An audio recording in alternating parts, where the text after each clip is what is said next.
Hello students, हमारे last lecture में हमने पोटेंशियल एनर्जी ऑफ स्प्रिंग के बारे में पढ़ा था, दैट इज़ 1/2 kx², है ना। और x = 0 को हम इक्विलिब्रियम पोजीशन जो है उसको कंसिडर करते हैं। अब उसके अकॉर्डिंग हमारी टेक्स्ट बुक में जो इलस्ट्रेशन है उसकी हम बात करें, that is 6.8। To simulate car accidents, auto manufacturers study the collision of moving cars with mounted springs of different spring constants. Consider a typical simulation with a car of mass 1000 kg moving with a speed of 18 km/h on a smooth road and colliding with a horizontally mounted spring of spring constant 6.25 × 10⁻³ Nm/m. What is the maximum compression of the spring?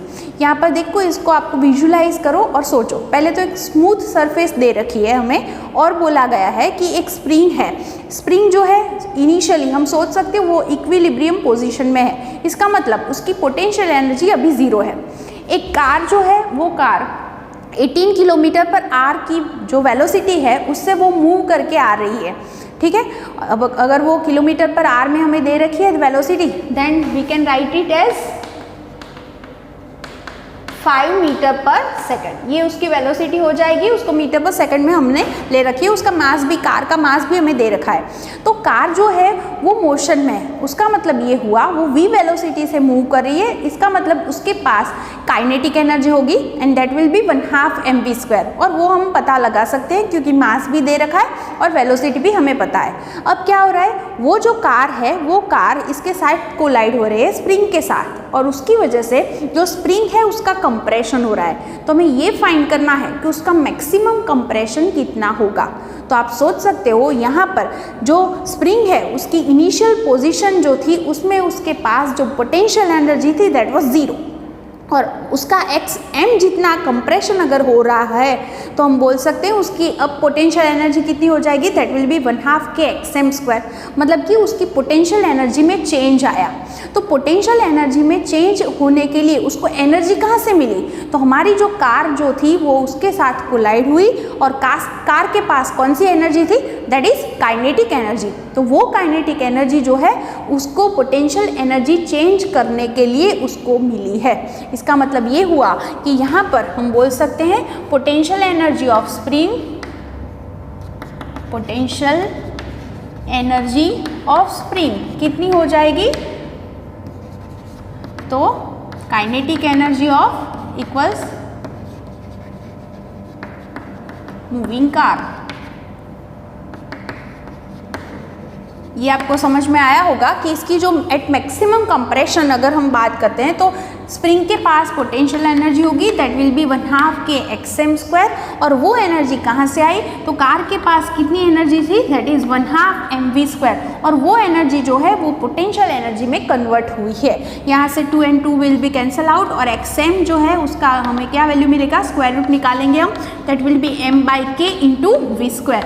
यहाँ पर m की जो value दे रखी है that is 1000 और k की value है 6.25 × 10⁻³ velocity that is 5 का स्क्वायर है। तो यहाँ पर देखो 10 की पावर तो कैंसल आउट हो जाएंगी, 1/6.25 करोगे उसका स्क्वायर रूट निकालोगे और 25 को उससे आप डिवाइड करोगे तो आपका जो अप्रोक्सीमेट आंसर मिलेगा दैट विल बी 2 मीटर। इसका मतलब ये हुआ इस कंडीशन में जो स्प्रिंग है उसका मैक्सिमम कंप्रेशन कितना होगा, 2 मीटर, ठीक है। तो ये जो हमारा क्वेश्चन था तो सिंपल इक्वेशन था, लेकिन यहाँ पर आप देखो कि यहाँ पर हमने जैसे फ्रिक्शन लग रहा है ऐसा कुछ भी कंसीडर नहीं किया है, सिर्फ स्मूथ सरफेस हमको दे रखी है।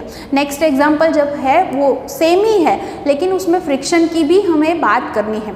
तो यहाँ पर जो अगर हम बात कर रहे हैं ये एग्जाम्पल की पर्टिकुलर, तो आप देख सकते हो कितना कंप्रेशन हुआ है उसके बारे में हम पता लगा सकते हैं, लेकिन कितनी देर में, मतलब कितना उसके लिए उसने टाइम लिया है इतना कंप्रेशन करने के लिए, स्प्रिंग को इतना कंप्रेस करने के लिए, वो टाइम के बारे में हम यहाँ पर नहीं पता लगा सकते। क्योंकि न्यूटन का सेकेंड लॉ अगर हम बात करें दैट इज F = dp/dt, तो इसके अकॉर्डिंग अगर हम बात करते हैं तो हमारे कंजर्वेटिव फोर्स की अगर हम बात करें यहाँ पर, तो यहाँ पर टाइम के बारे में कुछ भी हम ये क्वेश्चन से पता नहीं लगा सकते। कितना कंप्रेशन हो रहा है वो ऑब्वियसली पता लगा सकते, लेकिन टाइम के बारे में यहाँ पर कुछ भी हमें पता नहीं लग रहा।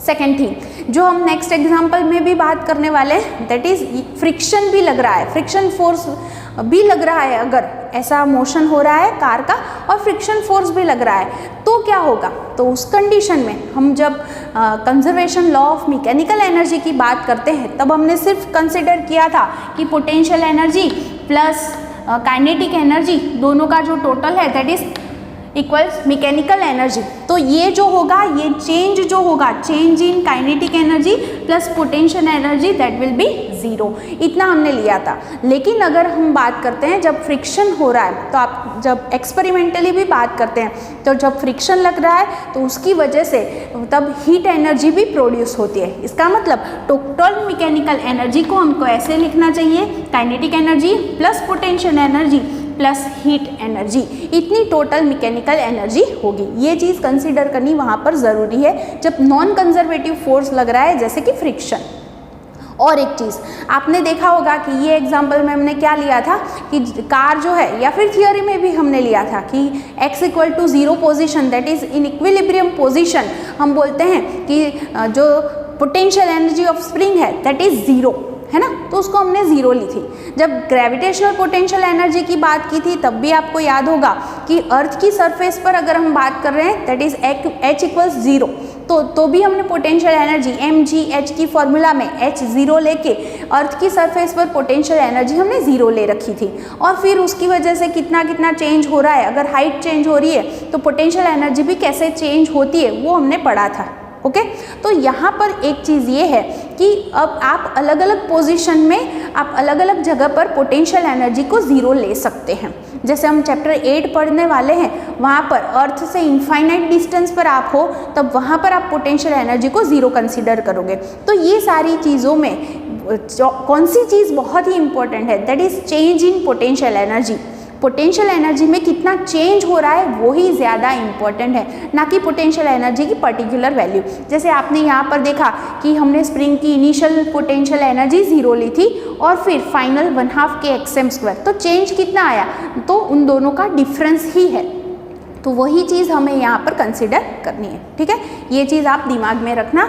और अब हम फ्रिक्शन को भी कंसिडर करेंगे और सेम एग्जाम्पल है वो हमें देखना है, दैट इज़ 6.9। देखिए, consider example 6.8, taking the coefficient of friction mu to be 0.5 and calculate the maximum compression of the spring. Same condition में मैक्सिमम कंप्रेशन की बात करनी है, लेकिन यहाँ पर फ्रिक्शन फोर्स भी लग रहा है। तो आप इसको सोचो कि ऐसी जो सरफेस है, कुछ रफ सरफेस है और उसके साथ हमारी स्प्रिंग जो है उसको ऐसे लगाया हुआ है और ये हमारी कार है, इसके हमने पहिए बना दिए। कार जो है ये उसकी पोजीशन x इक्वल्स टू 0 हम कंसिडर करते हैं, तो कार इसके साथ जब कोलाइड हुई तो इसका कुछ कंप्रेशन हुआ है, तो कार का मोशन इस डायरेक्शन में है। अब आप सोच सकते हो कि कार की इस डायरेक्शन में जब वो मोशन कर रही है तो स्प्रिंग का कंप्रेशन हो रहा है। तो स्प्रिंग का अगर कंप्रेशन हो रहा है तो ऑपोजिट डायरेक्शन में आपको पता है स्प्रिंग फोर्स लगेगी, उसको मैंने लिखा है अभी kx, है ना, तो स्प्रिंग फोर्स इस डायरेक्शन में लगेगी। और एक चीज़ है कि कार का मोशन अगर इस डायरेक्शन में है तो ऑपोजिट डायरेक्शन में फ्रिक्शन भी लग रही है। इसका मतलब यहाँ पर जो वर्क होगा वो दोनों ही फोर्सेस की वजह से होगा, one is spring force and second is frictional force, तो दोनों की वजह से वर्क हो रहा है। ओके, और अगर हम बात करते हैं अभी conservation law of mechanical energy की, या फिर मैकेनिकल एनर्जी की अगर हम बात कर रहे हैं अभी, तो चेंज इन काइनेटिक एनर्जी, ये हमारी जो कार है उसकी काइनेटिक एनर्जी में कितना चेंज आया, तो आप लिख सकते हो change in kinetic energy of spring that is delta के इक्वल्स क्या होगी हमारी फॉर्मूला, दैट इज के फाइनल माइनस के इनिशियल। तो आपको पता है जब इसके साथ वो उसका कोलिजन होगा तो लास्ट में वो रेस्ट पर आ जाएगी, तो उसकी फाइनल काइनेटिक एनर्जी 0 हो जाएगी। और इनिशियल काइनेटिक एनर्जी थी दैट इज 1/2 mv², वो v वेलोसिटी से मोशन में थी। तो ये चेंज इन काइनेटिक एनर्जी हमें इतना मिला। अब बात कर रहे हैं कि वर्क कितना हुआ, तो work done by net force, यहाँ पर कौन कौन सी फोर्सेस लग रही है, one is spring force and second is friction. है ना। तो दोनों ही फोर्स की वजह से कितना वर्क हुआ है, तो W इक्वल्स, आपको पता है कि यहाँ पर मोशन इस डायरेक्शन में है और फोर्स ऑपोजिट डायरेक्शन में लग रही है, तो आपको इसकी फॉर्मूला पता है ऑलवेज कि स्प्रिंग फोर्स जो है उसकी वजह से कितना वर्क होगा, दैट इज़ 1/2 kx², है ना।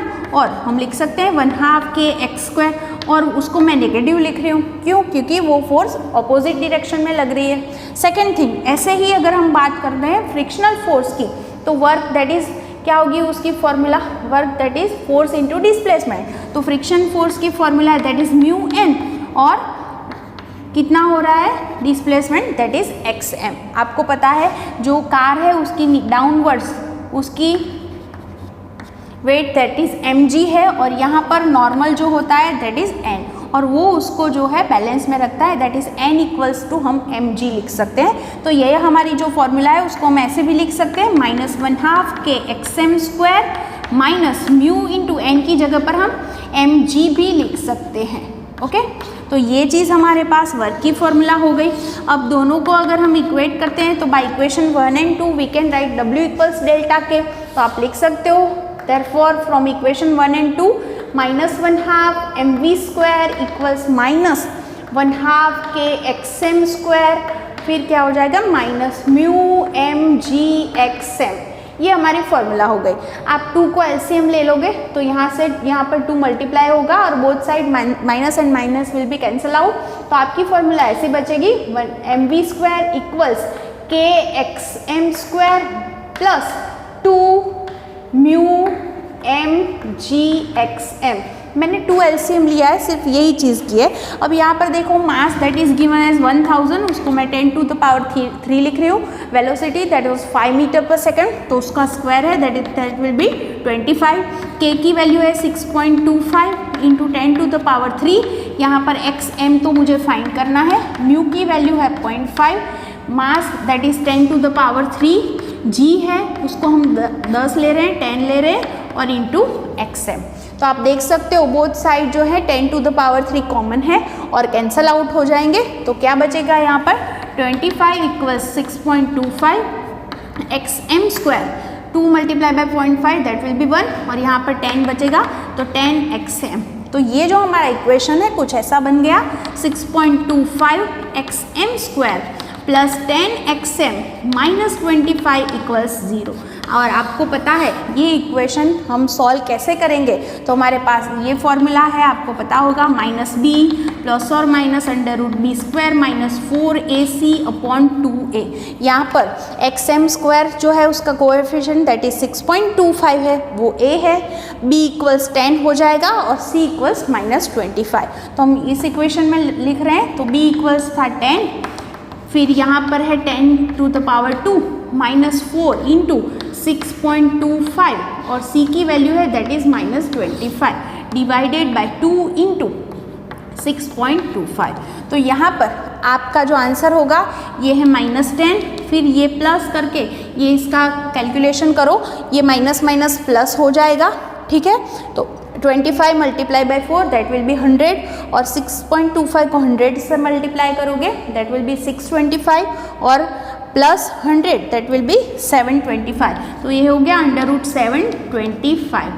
फिर नीचे है 2 मल्टीप्लाई बाय 6.25, तो ये आपका आंसर जो होगा ये इसका डबल तो 12.50 हो जाएगा।